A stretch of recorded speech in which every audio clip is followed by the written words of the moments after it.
तत्पदं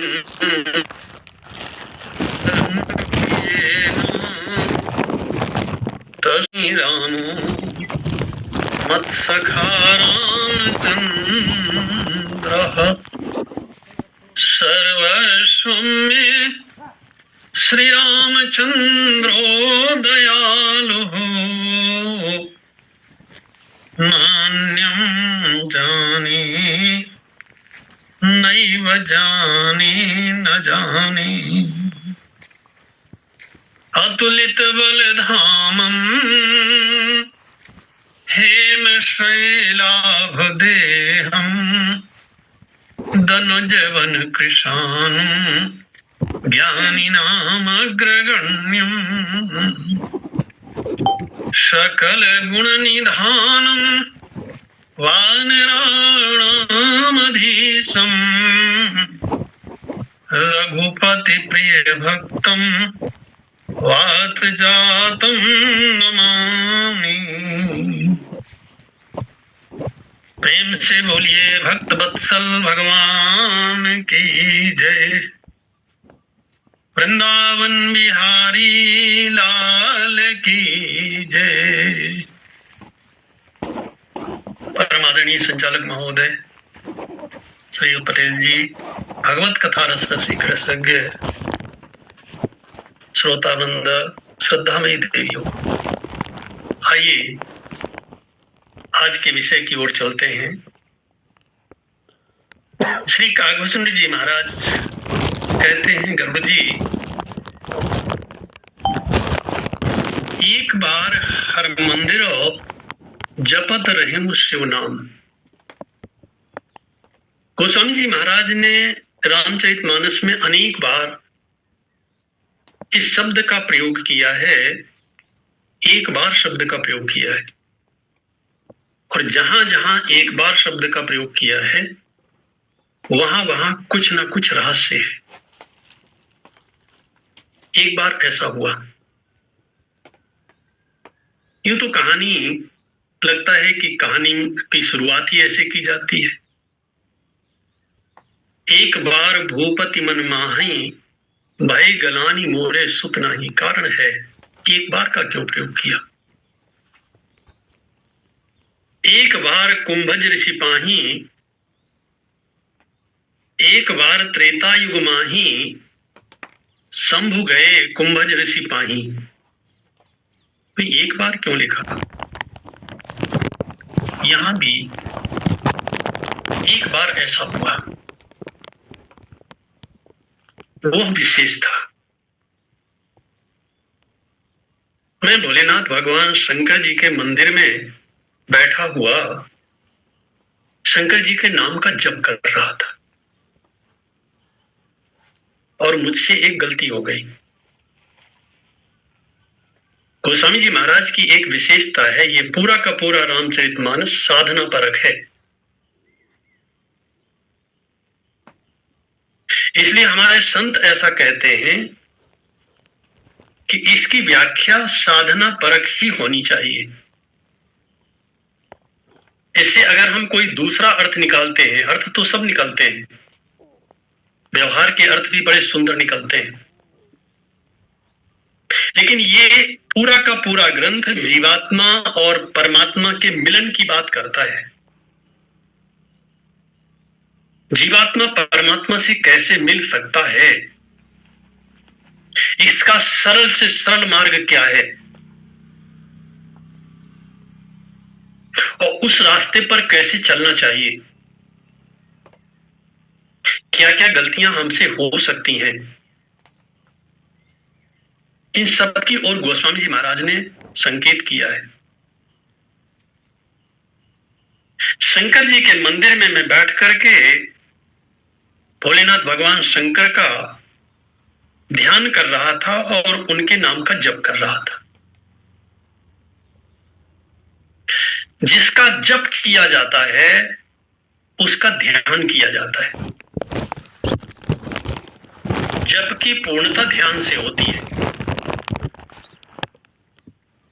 कबीरदास जी का वो दोहा याद करिए, माला तो कर में फिरे, जीव फिरे मुख माही, मनुआ तो चहुदिस फिरे, यह तो सुमिरन नाहि।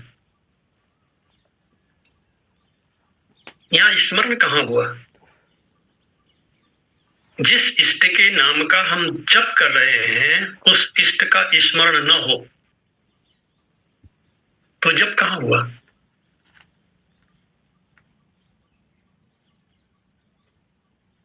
जब तब तक पूरा नहीं होता जब तक यम और नियम का पालन नहीं होता, जब तक मन में विक्षोभ होता है तब तक जप में मन नहीं लगता, तब तक ध्यान में मन नहीं लगता, तब तक मन एकाग्र होता ही नहीं है।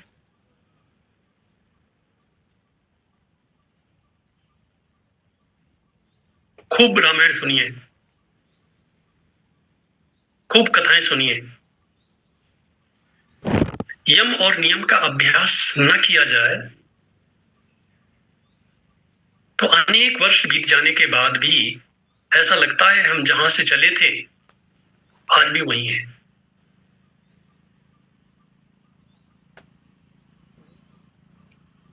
इसीलिए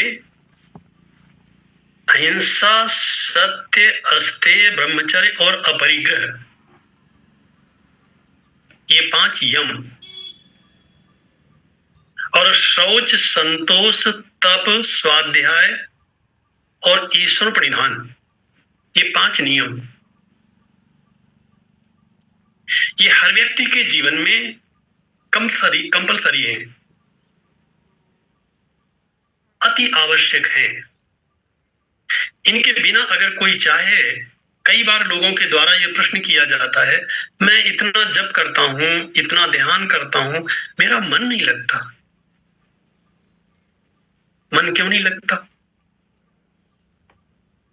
क्योंकि इनका अभ्यास नहीं किया गया, यम नियम का अभ्यास नहीं किया गया।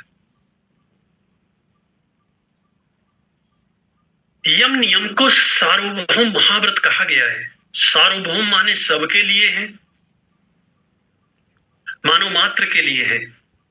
सभी धर्मों में इनका पालन किया जाता है, सभी धर्मों में इनकी मान्यता है। और महाव्रत का अर्थ है कि अगर यह ना किया गया तो कोई भी श्रेष्ठ साधन हमें, कोई श्रेष्ठ लक्ष्य हमें प्राप्त नहीं होता।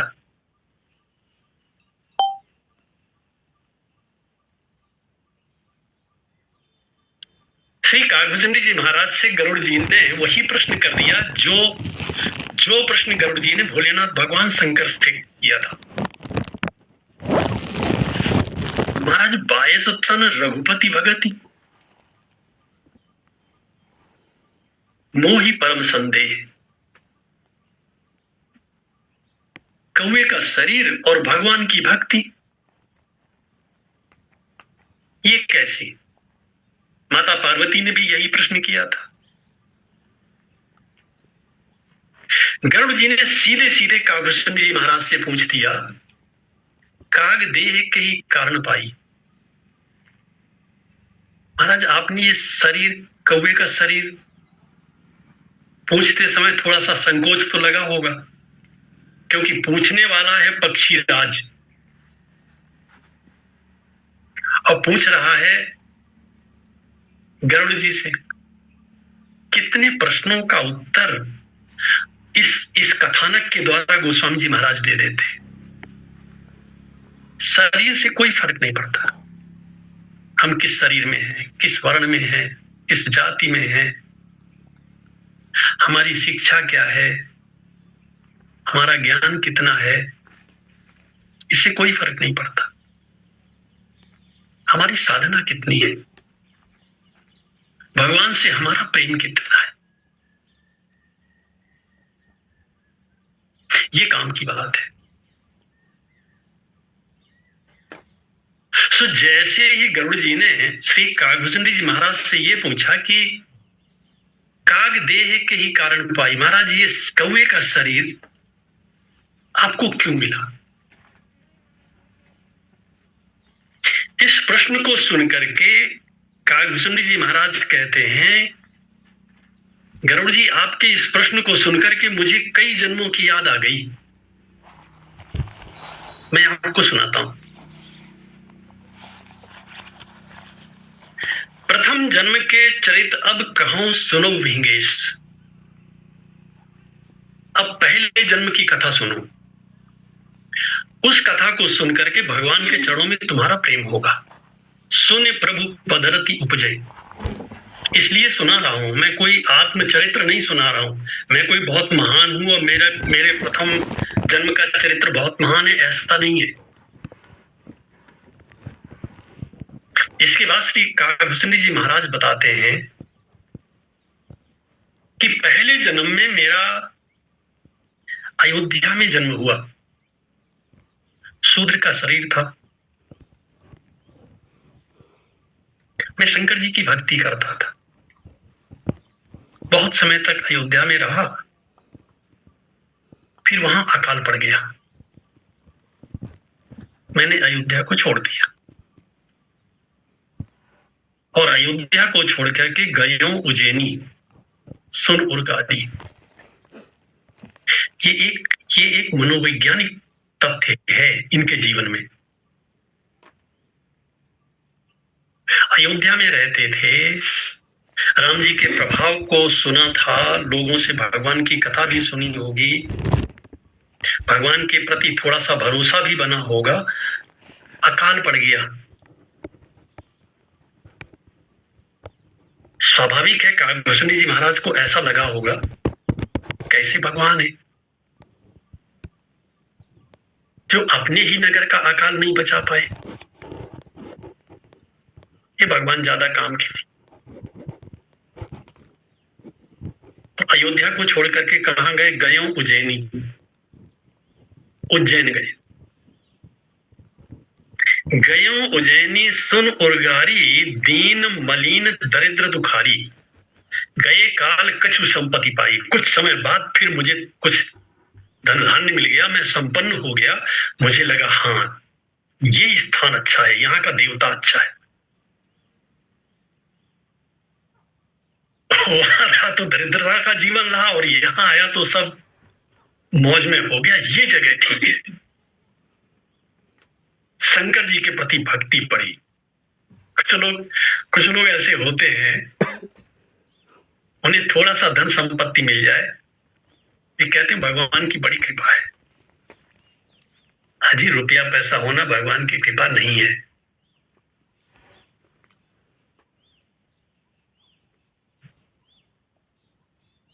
धन धारा और संपदा पापियों के घर होए। आजकल ज्यादा रुपया किसके पास है? जो ज्यादा पाप करता है। कई बार तो लोग प्रश्न करते हैं, महाराज संसार में बड़ा विचित्र है। हमने कहा क्या विचित्र है? अब बोले जितने पापी हैं वे सब बड़ी मौज कर रहे हैं। हमने कहा अभी मौज कर रहे हैं क्योंकि इनका पूर्वजन्म का कुछ बचा हुआ है, उसके कारण मौज कर रहे हैं। मौज तो वर्तमान में भी नहीं कर रहे हैं। किसी धनी आदमी को आपने, जो ज्यादा धन जिनके पास है, उनके पास कुछ लोग उनके आसपास बंदूक लेकर के चलते हैं। कुछ लोग जो प्रभावशाली हैं वो सरकार से गन ले लेते हैं अंगरक्षक के रूप में। क्यों? कहीं किसी ने मार दिया तो, अपहरण कर लिया तो। ये सुख है, ये लक्ष्मी का सुख है, क्योंकि 24 घंटे तो मृत्यु का भय सताता रहता है। लेकिन कुछ लोग ऐसे हैं जो कहते हैं, जो इसी को भगवान की कृपा मानते हैं। भगवान की कृपा तो सब पे बरसती है, लेकिन भगवान जब जीव पर कम कृपा करते हैं तो उसे रुपया पैसा धन संपत्ति दे देते हैं। ज्यादा कृपा करते हैं तो उसका सब छीन देते हैं।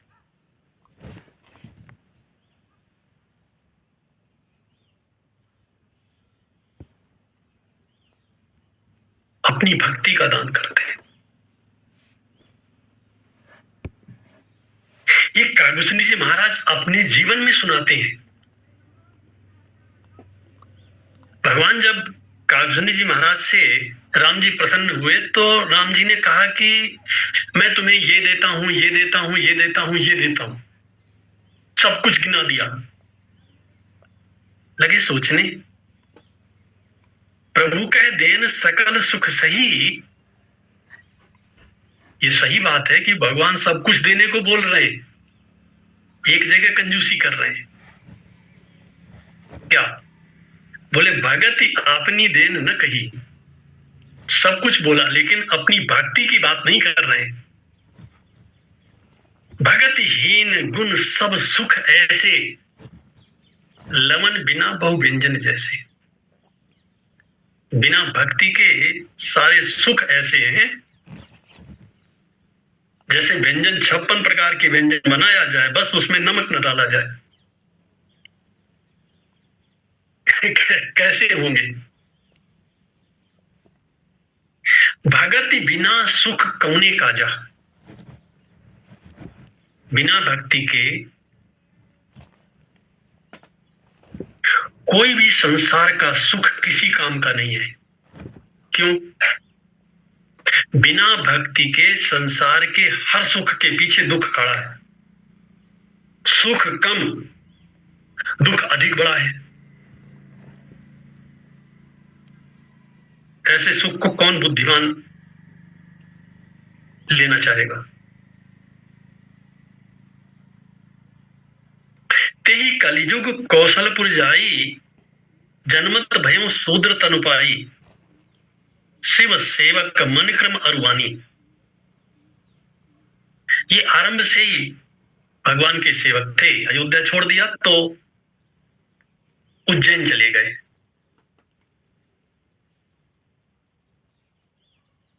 एक ब्राह्मण देवता मिल गए वहां पर। बाहर से उनके साथ बड़ा नाटक किया, जैसे बड़े श्रद्धावान है, स्वयं स्वीकार करते हैं। तेहि सेवाओं में कपट समेता। उन ब्राह्मण की सेवा कपट पूर्वक में करता था, छल पूर्वक करता था।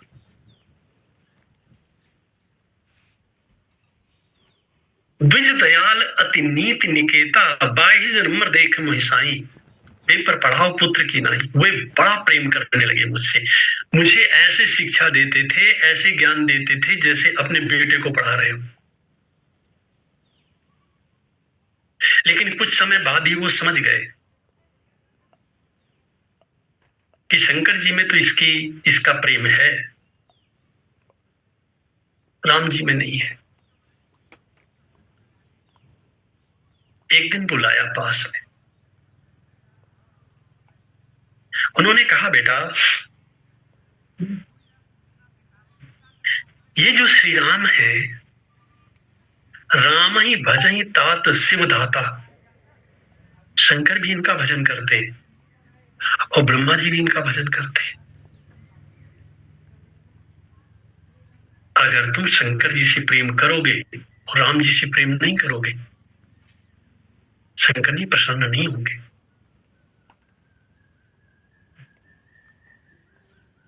अब वो तो मौखिक बात बता रहे थे, शास्त्र की पढ़ी बात बता रहे थे। इस बेचारे का खुद का अनुभव था। इसने सोचा गुरु जी को कम आता है, ज्यादा ज्ञान है नहीं। बहुत से लोग इस संसार में ऐसे हैं जो ये मान के चलते हैं कि अब क्या बताएं, चक्कर में पड़ गए हैं। तो मंत्र तो ले लिया है, गुरु तो बना लिया है, इन्हें कुछ ज्यादा आता वाता नहीं है।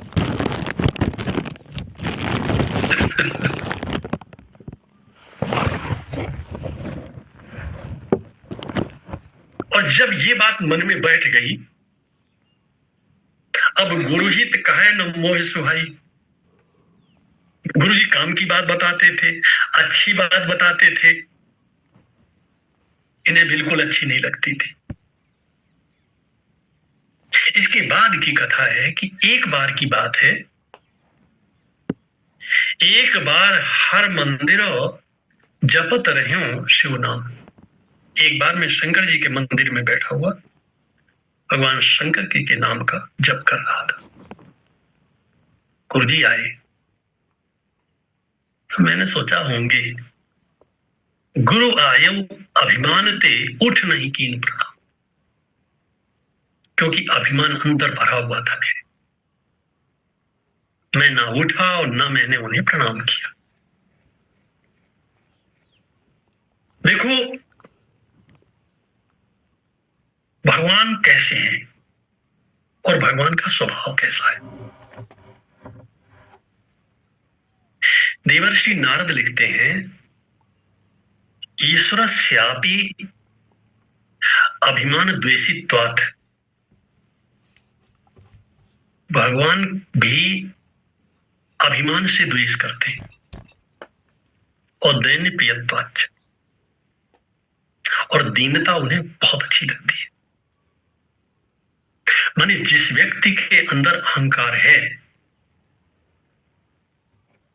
ऐसा व्यक्ति भगवान को अच्छा नहीं लगता।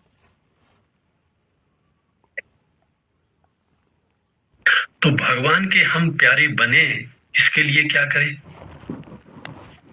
बोले दैन्य प्रियत्वाच्च।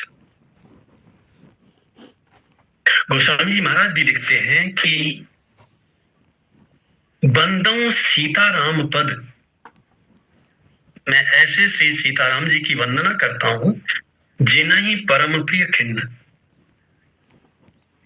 भगवान को तो सब प्रिय है, क्योंकि उनकी सभी संतानें हैं तो सब प्रिय हैं, लेकिन सबसे ज्यादा प्रिय कौन है?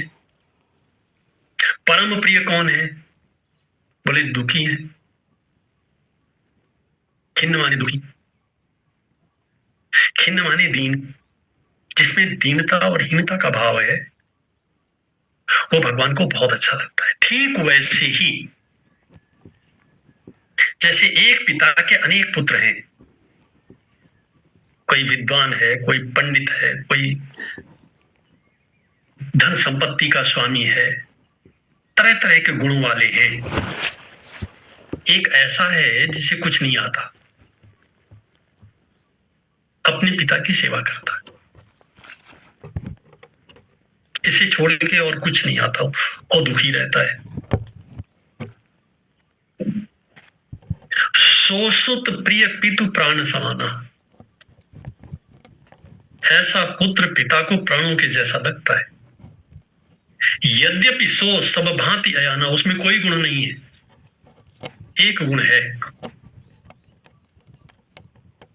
अपने पिता का भक्त है।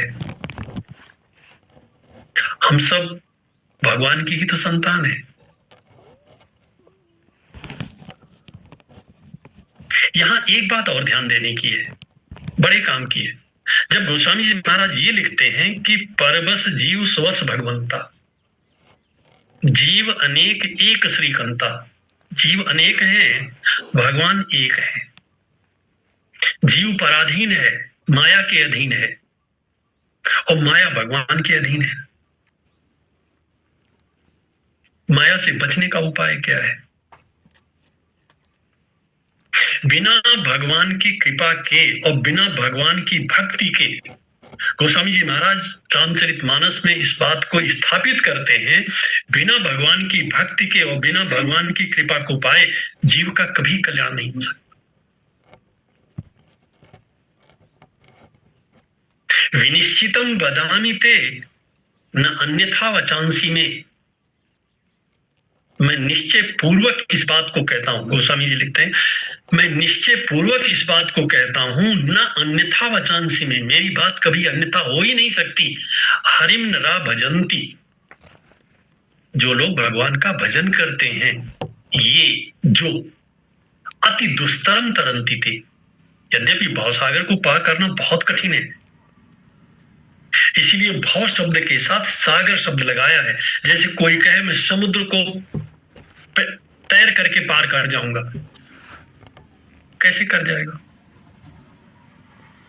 अरे तैर करके नदी पार की जाती है, सरोवर पार किए जाते हैं, समुद्र को पार किया जाता है, कैसे पार कर जाएगा? हरिम नरा भजंती, ये नरा हरिम भजंती, जो लोग भगवान का भजन करते हैं, अति दुस्तरम तरंती थे, यद्यपि यह समुद्र भाव सागर, भाव माने दुख, भाव माने संसार, ये जो संसार का सागर है, ये जो दुख का सागर है, इस सागर को वे लोग इसी जन्म में पार कर जाते हैं, जीते जी पार कर जाते हैं। मरने के बाद का किसने देखा?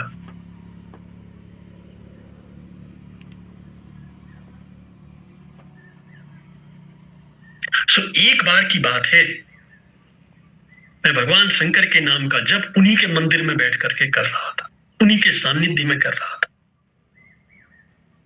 गुरु आयो अभिमानित उठ नहीं कीन प्रणाम, गुरुदेव आए, मेरे मन में तो पहले से द्वेष का भाव बना हुआ था, श्रद्धा थी नहीं। मैंने सोचा ठीक है, होंगे, छोड़ो, क्या प्रणाम करना। मैंने उठ करके प्रणाम नहीं किया। नियम वही है, ईश्वरस्यापि अभिमान द्वेषित्वात् दैन्यप्रियत्वाच्च। भगवान सब कुछ सह सकते हैं, अहंकार उन्हें अच्छा नहीं लगता। कोई अहंकारी भी बना रहे और भगवान का भक्ति भी बन जाए, ये नहीं हो सकता। जब मैं था तब हरि नहीं, अब हरि है मैं नहीं। मैं माने अहंकार। जब मैं था तब हरि नहीं, अब हरि है मैं नहीं। प्रेम गली अति सांकरी, जामे दो न समाए। ये जो भगवत प्रेम है, भगवत प्रेम के मार्ग में अहंकार सबसे बड़ी बाधा है। भगवत प्रेम क्यों, सांसारिक प्रेम के मार्ग में भी अहंकार सबसे बड़ी बाधा है। आप हिसाब लगा करके देख लेना, स्मरण करके देख लेना, जहां जहां प्रेम टूटता है, अहंकार के कारण टूटता है। इस संसार में भी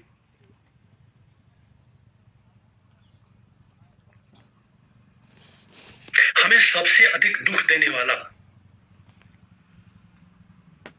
अगर कोई दोष है तो उसका नाम अहंकार है। बिना भगवान के इस अहंकार को मारना जीव के वश की बात नहीं है, क्योंकि थोड़ा सा कुछ हुआ नहीं, अहंकार माने हमारे पास थोड़ा सा कुछ हुआ नहीं, अहंकार आ गया। क्षुद्र नदी भर चली तराई, जिमी थोड़े धन खल इतराई। क्षुद्र नदी भर चली तुराई, जिमी थोड़े धन खल इतराई। थोड़ा सा कुछ हमें प्राप्त हुआ नहीं कि अहंकार आया नहीं। और भगवान, अहंकार अगर आवे तो क्या करना चाहिए? बोले भगवान का दर्शन करना चाहिए, भगवान के बारे में सोचना चाहिए। भगवान कैसे हैं? उन्हें ईश्वर कहा जाता है। ईश्वर शब्द का अर्थ होता है, ये ईश्वर शब्द ईश ऐश्वर्य धातु से बना है। यत्र ऐश्वर्य से पराकाष्ठा। जीव के पास धन, संपत्ति, संबंध, विद्या, अवस्था आदि का अहंकार होता है। भगवान के पास इन सब की पराकाष्ठा है। यत्र ऐश्वर्य से पराकाष्ठा स ईश्वरा। जीव के पास थोड़ा थोड़ा ऐश्वर्य है और भगवान के पास, उनके ऐश्वर्य के बारे में गोस्वामी जी महाराज लिखते हैं, वो केवल इच्छा करते हैं और सृष्टि हो जाती। वे इच्छा नहीं करते। भ्रकुटी विलास सृष्टि लय हुई, केवल भौहों का संकेत करते हैं थोड़ा सा, भ्रकुटी विलास, थोड़ा सा भौहों का विलास, थोड़ी सी भौं तिरछी करते हैं तो सृष्टि हो जाती है, और थोड़ा सा भौं को बदल दिया, थोड़ा सा संकेत को बदल दिया तो लय हो जाता है। भगवान ने संसार को बनाने के लिए कुछ किया थोड़ी। वेदों में लिखा है सो अकामयत, भगवान ने इच्छा किया, एको हम बहुश्याम, मैं एक हूं अनेक हो जाऊं, हो गया। स्वप्न में हम भी एक होकर के अनेक हो जाते हैं, लेकिन हमारी इच्छा से थोड़ी होता है। हम तो इतने निरीह हैं, इतने निरीह हैं कि अपने स्वप्न को भी अपनी इच्छा अनुसार नहीं देख सकते। कहां देख सकते हैं? अगर देख सकते तो खराब वाले स्वप्न क्यों देखते? अगर ये पावर थोड़ा सा भगवान दे देते हमें कि चलो आप लोग स्वप्न देखो और जैसे चाहो वैसे स्वप्न देखो, तो स्वप्नावस्था में तो नहीं देख सकते थे। स्वप्नावस्था में फिर हम अपने मन से जैसा चाहते वैसे स्वप्न देखते।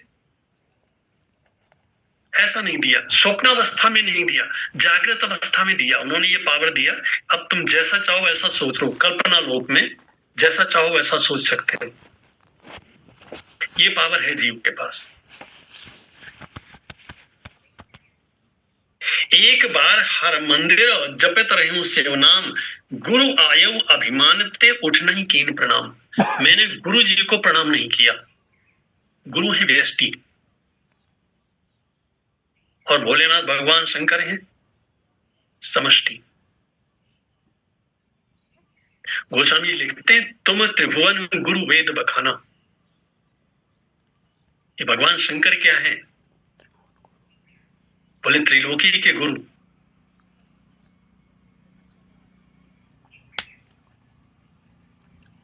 और अपमान किसका हो गया? अपने पूर्व जन्म का वृत्तांत बताते हुए कागभूषण जी महाराज कहते हैं गुरु का अपमान हो गया मुझसे।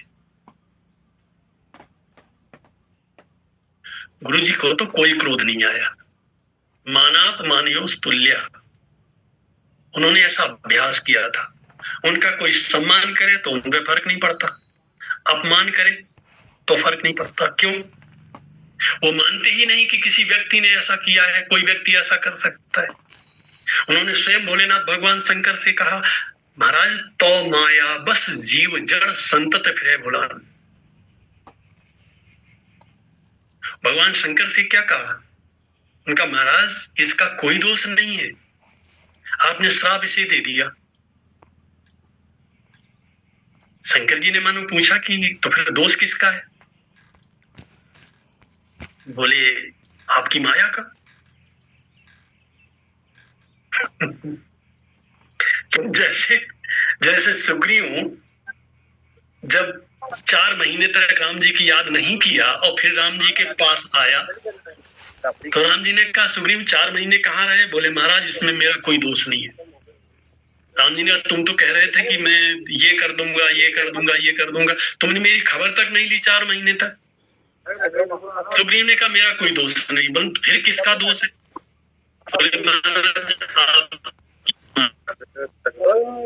ये जो माया है ये मेरी बात मानती है कि आपकी बात मानती है? भगवान ने कहा वो तो मेरी बात मानती है। तो बोले मेरी जो आपकी बात मानती है तो आप क्यों नहीं माया को संभाल के रखते हो? वही बात यहाँ ये ब्राह्मण देवता भगवान शंकर से कहते हैं महाराज इसका कोई दोष नहीं है, आपने श्राप दे दिया इसे, क्योंकि शंकर जी बहुत बड़ा श्राप दे दिए। गोस्वामी जी महाराज लिखते हैं कि मंदिर मांझो भई न भवानी, रेहत भाग्य अज्ञ अभिमानी, यद्यपि तव गुरु के नहीं क्रोधा। अति कृपालोचित सम्यक बोधा, तदपि साप सठ दई हूं तो ही। और श्राप क्या दिया भगवान शंकर ने? बैठे रहे से अजगर वो पापी, सर्प हो ही खल मल मति व्यापी। तू अजगर की तरह बैठा रहा, उठ करके गुरुदेव को प्रणाम नहीं कर सकता था? जा सर्प हो जा। महावितप कोटर महाजाई, एक बहुत बड़े वृक्ष के खोखले में जाकर के रहो अधमा धमयध गति पाई। पीड़ा किसे हुई? यह साफ सुनकर के पीड़ा हुई गुरुदेव। उन्होंने भगवान से प्रार्थना किया। बड़ी प्यारी बात करते हैं।